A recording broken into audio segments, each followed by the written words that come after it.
1,400 years ago, when the world was immersed in darkness, the Quran was revealed, which brought light to a beleaguered world. And whereas the earlier books came with many scientific mistakes due to the hand of man having delved into them, the Quran had none of these contradictions. The world thought there could be no reconciliation between religion and science. But the Quran mentioned many scientific facts in great detail, like how a human being developed in the mother's womb, and described other scientific facts which amaze the world's renowned scientists and scientific community.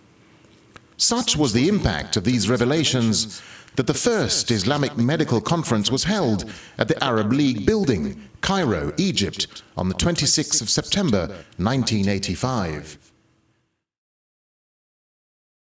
The Quran on Embryology.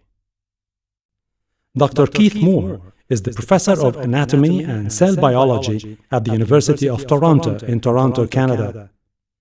In 1984, he received the most distinguished award presented in the field of anatomy in Canada, the JCB Grant Award from the Canadian Association of Anatomists. Let's now listen to what Professor Keith Moore has to say about the revelations found in the Quran 1400 years ago. As far as it is known from the history of embryology, little was known about the staging and classification of human embryos until the 20th century. For this reason, the descriptions of the human embryo in the Quran cannot be based on scientific knowledge in the 7th century. The only reasonable conclusion is that these descriptions were revealed to Muhammad from God.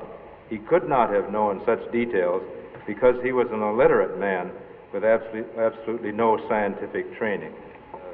The Mudga stage, Surah Al-Mu'minun, Ayah 1 to 14, and I repeated that before. Then we created the drop into a leech-like structure. Then of that leech-like structure, we made a chewed-like substance, which you can see here, and begins during the 6th week. Next stage is Al-Qissa Bil-Lan, Surah Al-Mu'minun, Ayah 14. Then we close the bones with flesh.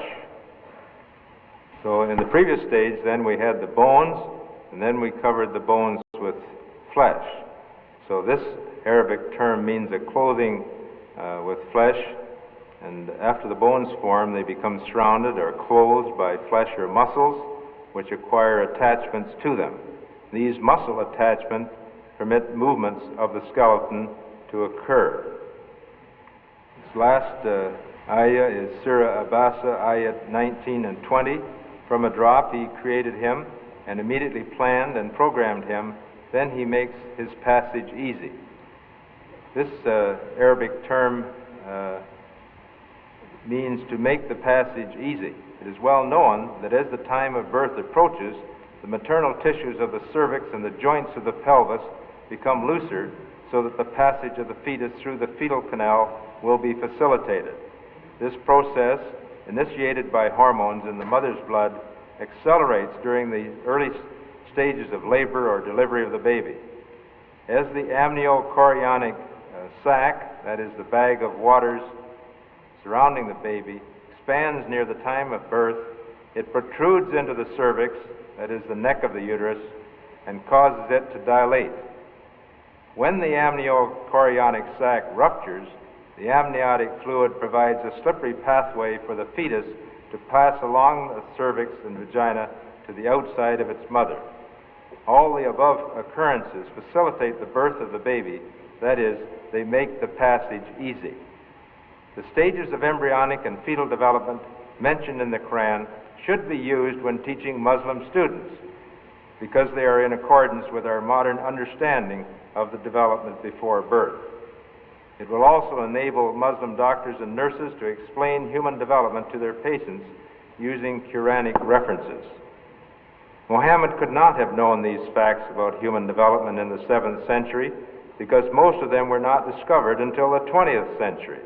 Muslims and others are justified in concluding that these facts could only have been revealed to Muhammad by the one who knows all about us, not only about how we developed, but how we live and function. Thank you very much. The Quran on Embryology. Dr. E. Marshall Johnson. Dr. E. Marshall Johnson is Professor Emeritus of Anatomy and Developmental Biology at Thomas Jefferson University, Philadelphia, Pennsylvania, USA. As you follow Dr. Marshall on this incredibly detailed journey, he leaves you in no doubt as to the only possible conclusion that can be made. The two statements that I have are that, number one, Allah knows what every female womb bears and what is penetrating into the womb or decreasing and what is increasing. The second is none knows the future of what is decreasing or penetrating into the wombs except Allah. The two statements taken together can be considered the period of early embryogenesis from insemination to early implantation of the fertilized ovum. The key word in both is al-ghaid, which could mean passing through or penetration of fluid into depth, like water going into the depth of the earth. And two, decrease in amount. The two statements refer to something which is passing through the female reproductive tract, which is decreasing and or increasing in size, and it is something whose future at this stage is known to no one except Allah. The Quran on Geology. Dr. Allison Pete Palmer. About our speaker, born and raised in New Jersey, AR, Pete Palmer earned his BS in geology from Pennsylvania State in 1946.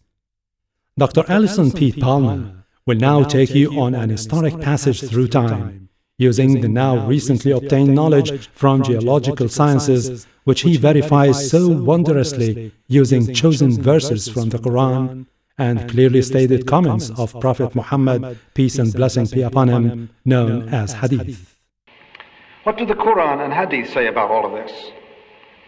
Some key words from various parts of the Quran and Hadith have interesting implications. According to Surah 29, Ayah 20, God says, "Walk through the earth and see how God did originate creation." The story that I have just presented is the product of thousands of geologists walking through the earth, observing and thinking about their observations, primarily since the early 1800s. Next slide. Surah 79, Ayah 31, discussing creation and the earth, states, "He draweth out therefrom its moisture." Although this seems to be in a context of springs because the following phrase mentions pastures, it is permissible to consider that this refers to outgassing of volcanoes early in Earth history. Volcanic gases include large amounts of water vapor and carbon dioxide. We believe that volcanoes early in Earth's history were the sources for the oceans and the atmosphere, an understanding only reached within the last century. Next slide. Surah 79, Ayah 32 states, also in the context of creation, "And the mountains hath he firmly fixed." Similar mention of mountains is found in several other surahs. It is permissible to interpret this to imply that mountains are rooted and that modern geophysics has established deep crustal roots for the axial parts of mountain systems at converging plate boundaries. Several surahs mention geological perceptions tied to earthquakes. Next slide.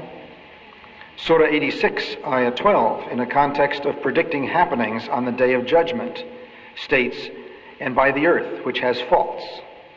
And Surah 67, Ayah 16, next slide, in a context of punishment for unbelievers, states, "Are you sure that God will not cause you to be swallowed up by the earth when it is turbulent?" It is permissible to interpret these surahs as evidence of the awareness of great faults within the earth and of a turbulent interior, parts of the recent developments in plate tectonics. Other surahs seem to refer to changing dimensions of continents. Next slide. in a context of creation. Surah 70, Ayah 30 says, "And the earth," here in the sense of continents, "moreover hath he expanded." Next slide. Surah 13, Ayah 41, in a context referring to the power of God, states, "See they not that we gradually reduce the continents?" And in Surah 13, Ayah 3, in the context of creation, we see, "And it is he who expanded the earth and set thereon mountains standing firm and rivers." The concept of change in the geographic dimensions of the continents is a very modern concept. Perhaps the most intriguing thoughts are from a hadith in Sahih Muslim, where Muhammad states, as one of the signs of the coming of the Day of Judgment, next slide, that Arab areas will return to being fertile and green and with rivers. The archaeological and geological evidence that they once were green and will become green again is less than a century old. I have been asked, could Muhammad personally have known these things? The answer of a cautious scientist is, it is not impossible, but it would require a very sophisticated awareness of natural history. We need research into the history of early Middle Eastern oral traditions to know whether, in fact, such historical events have been reported. If there is no such record, it strengthens the belief that God transmitted through Muhammad bits of his knowledge that we have only discovered for ourselves in recent times. We look forward to a continuing dialogue on the topic of science and the Quran in the context of geology. Thank you very much. The Quran on Embryology. Dr. T.V.N. Persaud.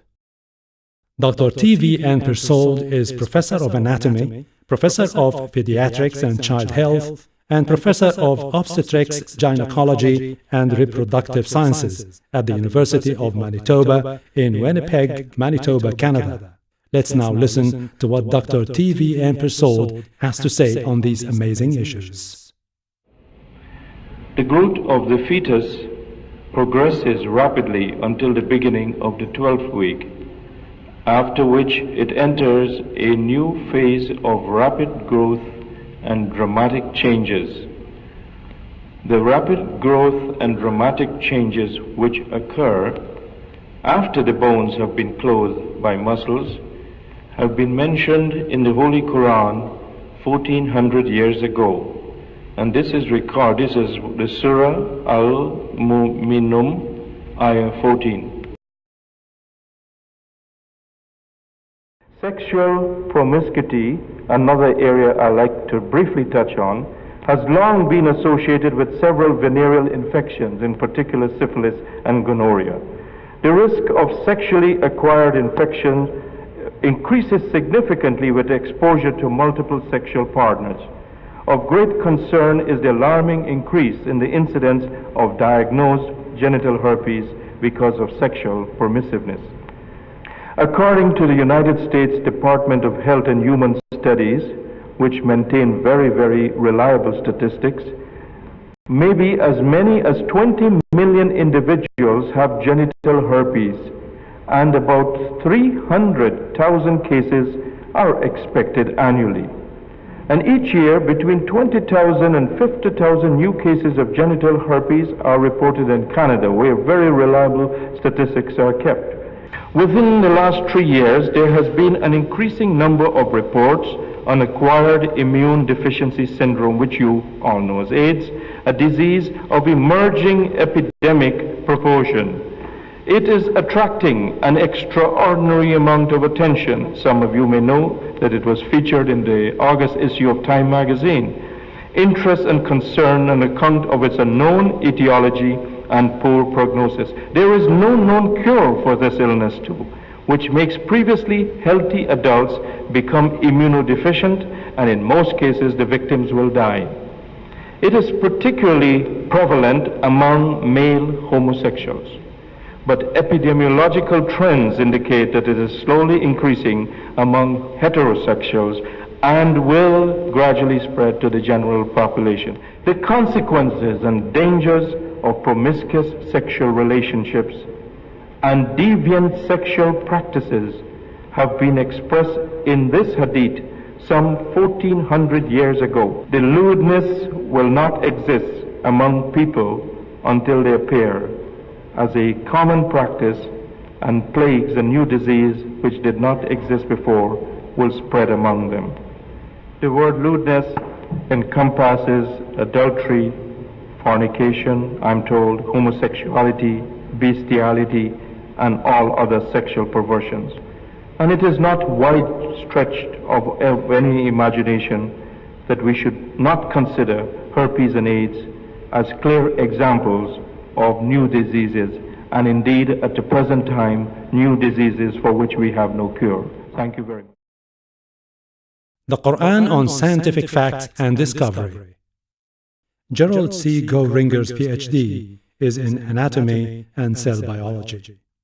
The final speaker from amongst these world-renowned scientists will now tell us, as all the others have, that the scientific knowledge that was only available to mankind in the last century or so is in complete harmony with the Quran. Recent analysis of passages from the Quran reveals a description of human developmental stages from the earliest through and beyond organogenesis. No such distinctive and complete record of human development existed before the Quran. It was many centuries afterwards that the human developmental stages were recorded in traditional scientific literature. With the benefit of historical perspective and the accumulated wisdom of those who have gone before, we are in a position today not only to appreciate the remarkable contributions to science of these giants of the past, but just as importantly, we can better appreciate how much we still do not know about development. The advances of modern developmental biology raise as many questions as they solve, and the physicians and scientists of today are perhaps more than ever before in need of the wisdom and counsel of scholars and religious leaders. It is not surprising then that we relook to our holy scriptures for help and enlightenment. From what stuff hath he created him? From a sperm drop. He hath created him and then moldeth him in due proportions. Surah 80, Ayah 18 and 19. Thank you very much. Quran and Science.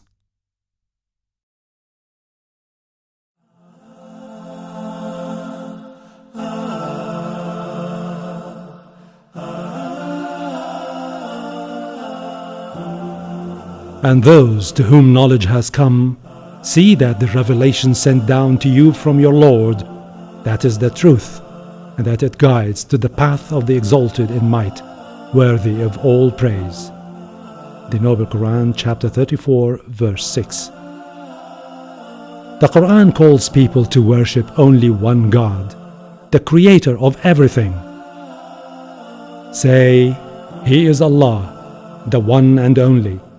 Allah, the Eternal, Absolute, He begets not, nor is He begotten, and there is none like unto Him.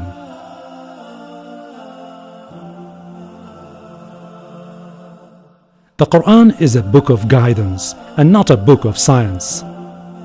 It is just a proof that it was revealed from the one Creator who knows everything about us. We will soon show them our signs in the universe and in their own souls, until it will become quite clear to them that it is the truth. Is it not sufficient as regards your Lord that He is a witness over all things? The Noble Quran, chapter 41, verses 53. The Quran mentioned many scientific facts, like the origin of the universe and how it came into existence. This included facts related to how it began and facts related to how it will end. Like the theory of the Big Bang, for example, and that everything came into existence after it, and our Earth was one of these structures that were formed from this Big Bang. Such kinds of theories were way beyond our reach 1400 years ago, and it is only now that science has begun to unravel some of the facts surrounding the creation of the universe. However, the Quran mentioned that our earth was part of the skies and then became separated from it. Allah says in the Quran, "Have not those who disbelieve known that the heavens and the earth were joined together as one united piece? Then we parted them. And we have made from water every living thing. Will they not then believe?" The Noble Quran, chapter 21, verse 30. And the Quran mentioned that our space is expanding. That's because after the Big Bang, every planet and star is moving away from each other. Allah says in the Quran, "With power did we construct the heaven. Verily, we are able to extend the vastness of space thereof." The Noble Quran, chapter 51, verses 47. And the Quran mentioned that all the planets are running in an orbit, and the sun is running to its resting place. That resting place is the translation of the Arabic word mustaqar, which indicates an exact appointed place and fixed time. According to modern astronomy, the solar system is indeed moving in space at a rate of 12 miles per second towards a point situated in the constellation of Hercules Alpha Lyrae, whose exact location has been precisely calculated. Astronomers have named that mustaqar the solar apex. Allah says in the Quran, "And the sun runs on its fixed course for a term appointed." That is the decree of the Almighty, the All-Knowing. The Noble Quran, chapter 36, verses 38. And that our universe will end by rolling together like sheets or records. Allah says in the Quran, "And remember the day when we shall roll up the heavens like a scroll rolled up for books. As we began the first creation, we shall repeat it. It is a promise binding upon us. Truly, we shall do it." The Noble Quran, chapter 21, verses 104. And the last scientific fact we want to present to you is regarding the fingertips of the human being. The Quran mentioned that every human has a unique fingerprint, and it is used as a very important method of identification around the world. But what is even more amazing is this feature of the fingerprint was only discovered in the late 19th century. Before then, people regarded the fingerprints as ordinary codes without any specific importance or meaning. However, in the Quran, God points to the fingertips, which did not attract anyone's attention at that time, and He drew our attention to this important matter, which has now only been understood in our age. Allah says in the Quran, "Does man, a disbeliever, think that we shall not assemble his bones? Yes, we are able to put together in perfect order the tips of his fingers." The Noble Quran, chapter 75, verses 3 and 4. There are still many scientific facts in the Quran for any knowledgeable individual or scientist to explore. Like it says in the Quran, "And those to whom knowledge has come, see that the revelation sent down to thee from thy Lord, that is the truth, and that it guides to the path of the exalted in might, worthy of all praise." The Noble Quran, chapter 34, verses 6.